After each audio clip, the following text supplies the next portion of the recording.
சகல உயிர்களுக்கும் தாயும் தந்தையுமான இறைவன் நம் பாவங்களை நீக்கி தோஷங்களை போக்கி நமக்கு நன்மை செய்யும் பொருட்டு வெவ்வேறு பெயர்களில் வெவ்வேறு திருத்தலங்களில் நமக்கு அருள்மழை பொழிகின்றார். அப்படிப்பட்ட திருத்தலங்களில் ஒன்று கருவளச்சேரி அகிலாண்டேஸ்வரி அகத்தீஸ்வரர் கோவிலாகும். குழந்தை பாக்கியத்தை வாரி வழங்கும் திருத்தலமாகும். இத்திருத்தலம் தஞ்சாவூர் மாவட்டத்தில் அமைந்துள்ளது.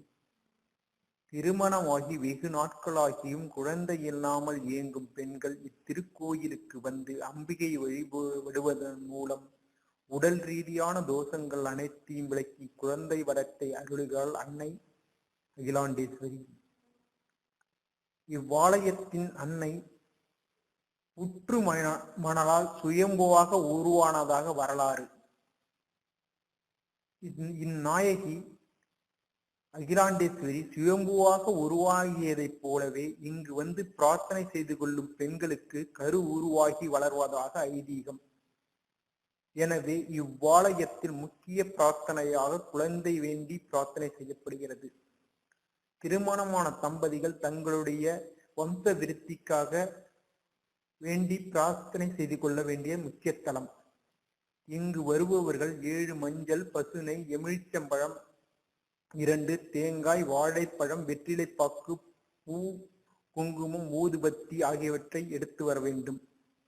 குழந்தை வரம் வேண்டும் பெண்மணி அம்மன் சந்நிதியில் வாயிற்படியை நெய்யினால் மெழுகி கோலமிட்டு மஞ்சள் குங்கும திலகமிட்டு பாத பூஜை செய்வது போல பிரார்த்தனை செய்தல் வேண்டும். பின் அம்மனுக்கு அர்ச்சனை செய்து இங்கு பிரசாதமாக கொடுக்கப்படும் 7 மஞ்சளையும் 1 எலுமிச்சம்பழத்தையும் தங்கள் இருப்பிடத்திற்கு எடுத்து சென்று எலுமிச்சம்பழத்தை சாறு பிழிந்து தம்பதிகள் சர்க்கரை அல்லது உப்பு கலந்து பருக வேண்டும்.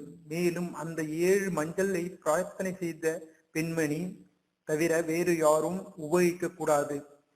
குளிக்கும் போது உடலில் பூசி குளிக்க வேண்டும். பாதங்களில் படக்கூடாது.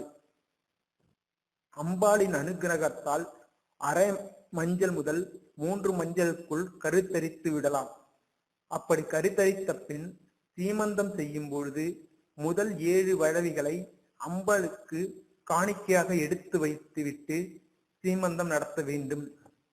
குழந்தை பிறந்தவுடன் 1 அல்லது 2 வயதுக்குள் குழந்தையை அகிலாண்டேஸ்வரி ஆலயத்திற்கு அழைத்து வந்து சந்நிதியில் உள்ள தொட்டிலிட்டு எடுத்து வைத்த 7 வளைகளை சமர்ப்பித்து அர்ச்சனை செய்ய வேண்டும்.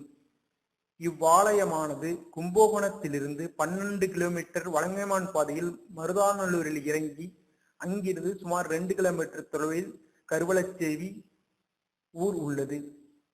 கோயில் திறக்கும் நேரம் காலை 8 மணி முதல் 12 மணி வரையிலும் மாலை 4 மணி முதல் 8 மணி வரையிலும் ஆகும்.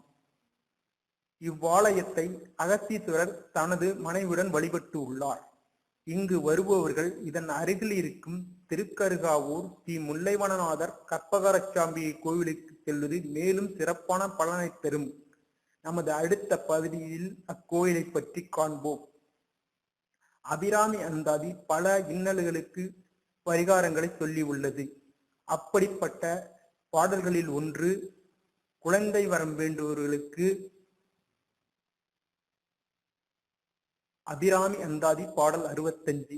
ககனமும் வானும் புவனமும் காணவிற்காமன் அங்கம் தகனமும் முன் செய்த தவப்பெருமார் தடக்கையும் செம் முகனும் 3 2 என தோன்றிய மூதறிவின் மகனும் உண்டாயதன்றோ வள்ளி செய்த வல்லபமே.